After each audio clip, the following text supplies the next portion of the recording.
What up? What up? What up? New Game in Order fans. We back like the Juggernaut, bitch. Alex Lexus, Nelson, co-producers and CEO. And we have a lot of NMO, or not NMO, NGO. Jesus Christ. I'm old. It's Come stuck on, in my brain. Alex.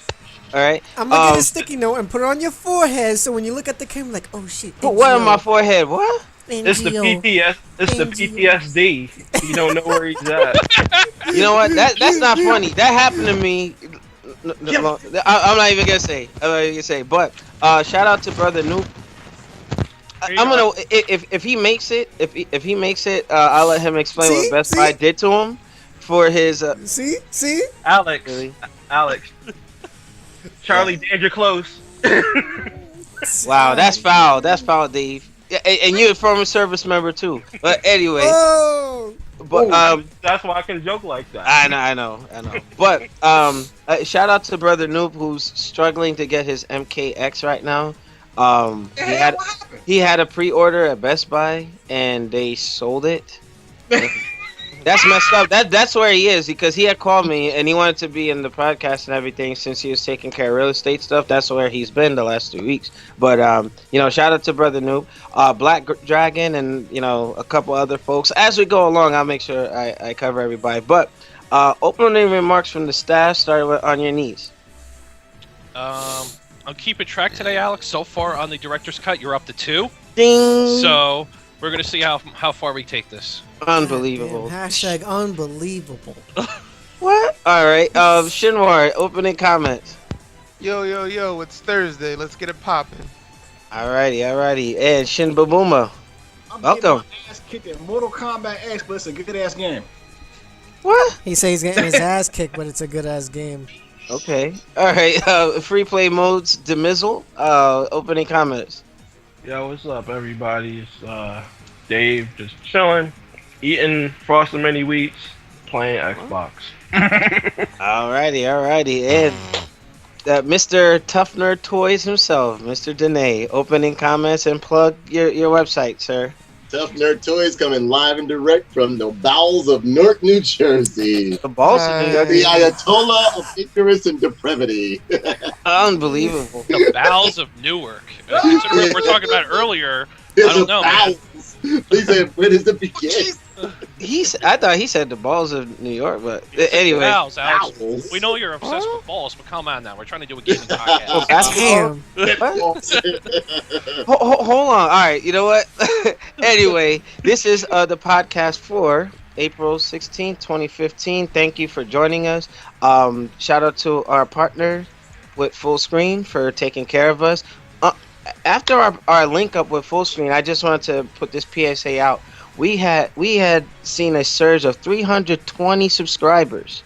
So shout out to our buddy Hardy for actually linking us up with Full Screen, and we're looking to get bigger and better partnerships and sponsorships. So if you guys want to link up with the New Gaming Order, contact me, Nelson, or any of the staff. But me and Nelson are primarily reachable via YouTube and the New Gaming Order website. You'll see our affiliates and staff member contact emails and the staff. So without further ado, first topic, and I'm gonna be hitting MKX for good reasons and bad reasons. But one of the bad reasons, actually, it's 2 bad reasons. But anyway, easy fatality input DLC purchases.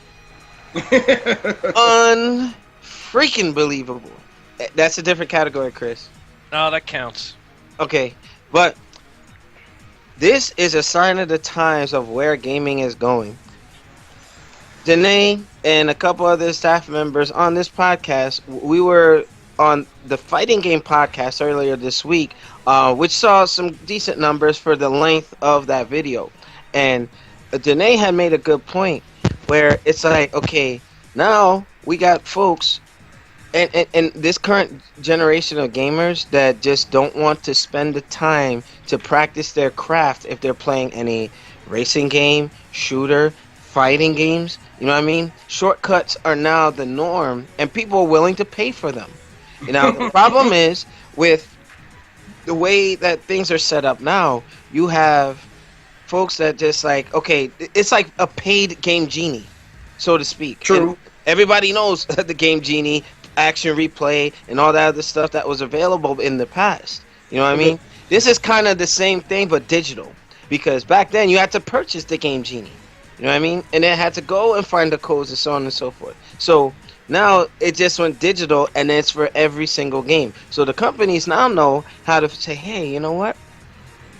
You got folks that are struggling with this. Hey, let's make them pay for it. An easier way to get through it. Now, you know what? On Your Knees said, so way back when, like, they're holding your hand through the damn games. What happened to the times where you had to grind and actually, you know, learn your stuff, you know? But, Demizo, I think you were trying to say something, so I'll let you go first.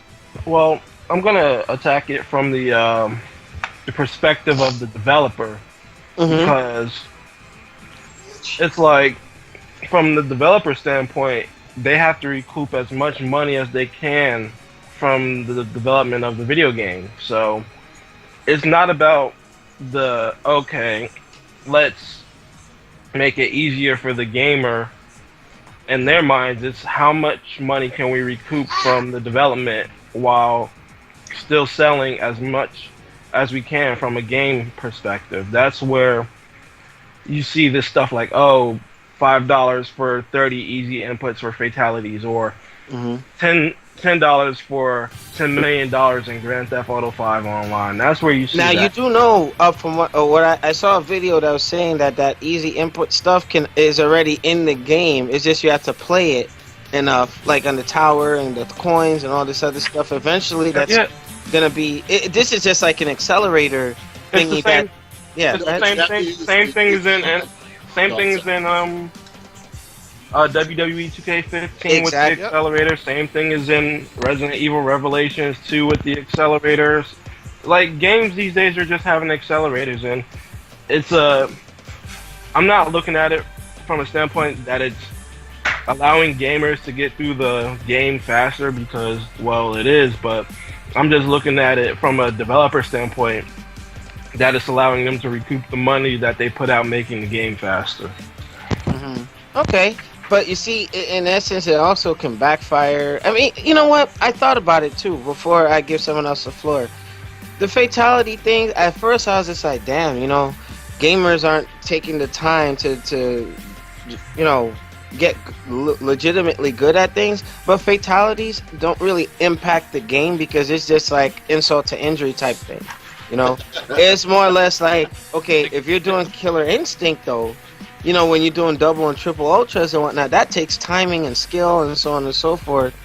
You know what I mean? Like, that, it's like something like, hey, that's a reward. Like, I worked for it and I reap the benefits and displaying my skill. But, you know, some folks were making a big deal about it. But then again, it's a scary thing where, you know, folks that, oh, I don't know how to do a fireball. Let me go buy, you know, a 99-cent DLC so I can hit one button and the fireball come out. You know what I mean? It's kind of scary, you know, but with that, for the sake of time, Shinwar, what are your thoughts on this DLC easy input for MKX? And He doesn't even know. Disappears. Okay, well, moving on. Oh, one last thing. Yeah. I think that for people who buy this easy input stuff, they should be put into a different queue. Oh, Can you guys hear me? Yeah. Yeah, I gotta. It's this freaking mic, man. Go ahead, Dave. I'll jump in right after you. All right. I think if you're using the easy inputs, like, I think you should be put into a different queue with only other people who use the easy inputs. Oh, like CVS2 on the Xbox original, where if they had EO or whatnot, you could filter them out or not. So Right. Okay. So Shinwar, you know, you had the mic malfunction, but yeah, your thoughts on the MK and NetherRealm Studios offering this kind of DLC? Yeah, well, you know, once again, I agree with you guys. It is an accelerator. It's actually already in game. You just have to grind to do it. But if you don't really care for the easy fatalities, you can pause the game. You can't do it online, but you won't have enough time. But if you're doing it offline, you can pause the game. You can tag and list the fatality, and it can be right on the screen.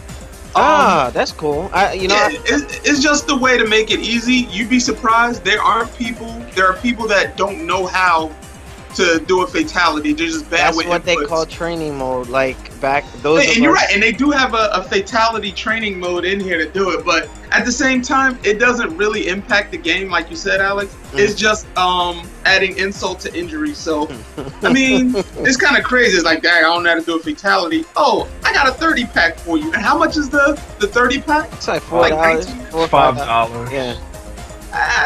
But then it's not like it's infinite. If you run out, then you got to buy more. So, okay. And like the Mizzle said, it's just a way for the developer to get some money back. So, like Saban, I want all that money back. All right, Takuma. I want my money.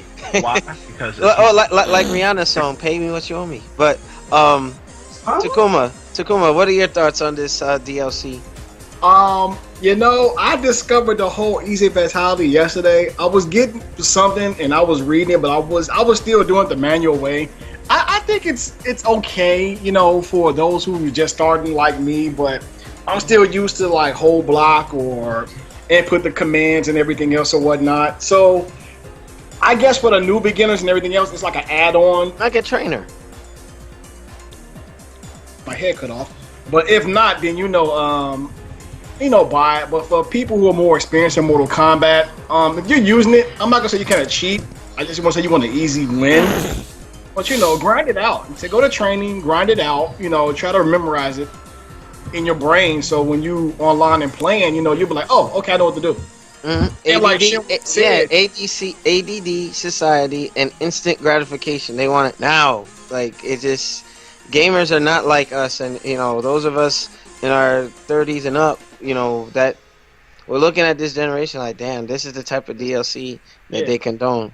And like Shipwell said, before you kill somebody, you can like pause it and everything else. I was trying to figure out how to do brutalities, and I figured a few out. So I was like, wow. So it's cool. That's all I got. All right. On your knees, what are your thoughts about like assistance DLCs for in gaming? It's just another way to grab at your wallet.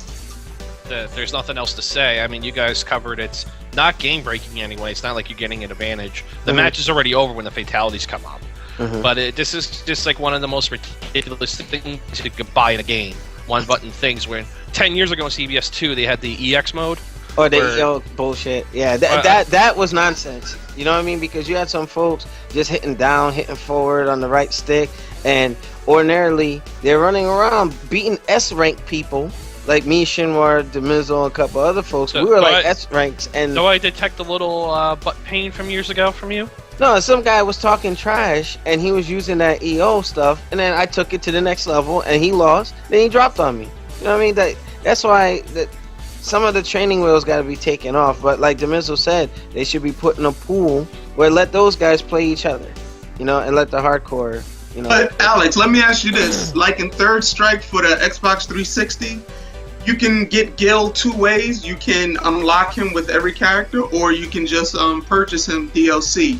So, what would you prefer? Would you prefer to grind it out or purchase him DLC?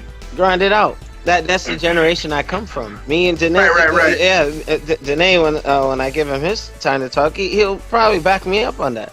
Like, I agree with you. But there's just some people who are just lazy. Yeah, lazy, pretty much. But then they miss the reward, for completing a daunting task. So. Also, I feel as though they missed the training aspect within playing a fighting game. Because even though you wanted to open up that last character or that special character, if you had to beat the game of Third Strike with every character, I mean, you learned something. Going through the course of like playing with all those characters, you learn good spacing, this, that, and the other matchups as you're going along. But like now, I mean, you got to understand the generation and society you're dealing with now. So I mean, it is what it is. What can you? We did. I don't know if we mentioned this yet, but Goro's behind the pre-order paywall. Yeah. But he's unlocked now, though. He's unlocked. Yeah. Yeah, that's some nonsense, But is that only pre-order? Let's not even get on that right there. I mean, like, I I think they did this one worse than what Street Fighter did in terms of well, go ahead. I'm sorry. Oh, the cross Tekken. Okay. No, I just got a gripe with that because freaking GameStop puts this down your throat. Oh, you need to pre-order the game to get Goro. Really? I got the game on Saturday. Goro was already there with the DLC code already inside. Liars! GameStop needs GameStop. They need to knock that off, man. That really has to stop. Did you buy the physical copy at the store? People, they were charging $100 and close to $115 to up to $160 for like the package you could have got online on the console via download for like $80. That's why they were going bananas. All right, hold on. Hey, 1 second. Go ahead, Chris. Yeah, Ursa, did you buy that in store? No, I did. Yeah. Oh, yeah. That's a common thing that happens when you buy the physical game in store. The entire initial shipment has the pre-order stuff in it. So even if you don't get it at launch, if you get one of those initial shipment games, you still get all the pre-order stuff.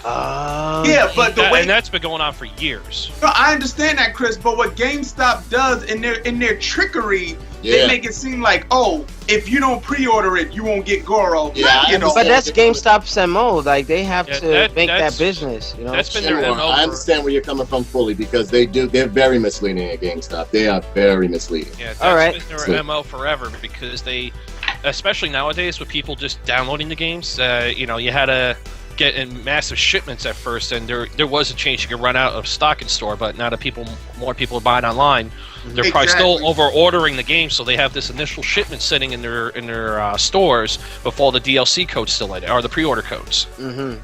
Yep. Yeah. Well, it's what it is. All right, and then to bring this to a close, Nelson, what are your thoughts? Wow, that was a long wait. Just to answer the thing that Shinwa was saying, that the DLC code was inside the game. Of course, you guys can't see my camera, but the stream will. I have a PlayStation 4 copy right here. There was no DLC code initially installed in the packet. I had to get it on the receipt, and the only way how I was able to get it, I had to ask them for the receipt, because GameStop is now doing shit where they don't give you the receipt no more. No. So, For the purpose of returns, by law they have to give it to you. Well, again, not all GameStops have to conform to that, because if the store is a small little franchise and not owned by corporate, they have the option to do so. You can report them. That's against the law. They can't do that. Again, that's for another topic. I'll talk about that later. Now, to the initial question of easy fatalities, let it happen. That's just how I'm going to say. Let it happen, because there's going to be dumbass people out there. I won't mention anyone because I don't no longer speak to that person. But that dude will literally sit there on a mobile game and spend almost over $300 to $400 on mobile transactions. To help him progress through the game, because he's that pathetic and actually wanting to learn how the game actually works. And he couldn't wait. He couldn't wait a whole day, like how the games are backed up now, where you have maybe 15 moves and you gotta wait a whole day to get your moves reset, unless if you pay for it. More or less the same shit. You don't want to think of how to input 5 different directions in one button, and you want to sit there and pay $5 for 30 fatalities, then go right the fuck ahead. Who am I to tell you not to pay for something? You know? Who am I to tell you? Yeah, so why you mad? You know what? Salty as hell. You know what? That's a good point. We can't tell them how to spend their money. However, it's just damn, where are gamers mental? Where are they going? Because now it's going to get to a point where they're going to make games with this basically in mind, where, okay, you got the game, and then we can keep nickel and diming them, with these extra thingies. And, when we go into the next topic, it's still going to be MK, because I just want to get MK out of the way. But with that, Nelson, do we have anybody on the chat with any questions, or? No, Slinky Jim is just, replying back to stuff that we were mentioning with, the questions that was brought up and stuff. So he was just mentioning about he always gets a receipt. They even use a fluorescent pen, the code or whatever, the marker, to make sure that you get the code on the receipt. But I mean, it's like I said, it's a lot of weird things going on as of lately. But I mean, as I said before, if they want to market to people that don't have any idea of how to do certain things and get easy fatalities, or as such as hopefully the next subtopic you're going to bring into this, which is the actual on DLC characters. That, of course, is not a surprise because, one, it saves them time. Okay, that's but one you know thing. what, we'll go into that, like, I guess, because I'm trying to keep it in smaller pieces for viewership numbers. That was, but you'll be the first to talk on that one, Nelson, once we go into it. But for our YouTube folks, we're going into intermission. Today we're really stacked, as you can see, with the staff -1. Shout out to Brother Noop. Well, he just contacted me saying that he's about to join the podcast. I think he just left from wherever the hell he left from. Yeah, but we're gonna keep moving, and Noop is always good with falling in with the flow. But with that, YouTube, make sure you rate, comment, and subscribe. Check us out on Twitch, newgamingorder.com. That's where we hub all our information from Twitter, Facebook, website, and all that good stuff. So thank you for joining us. For those who are watching live, you're going to get the raw director's cut, which some folks really like because the intermissions are kind of weird. But with that, we out like the Juggernaut bitch, and we'll be back on the next segment. Peace.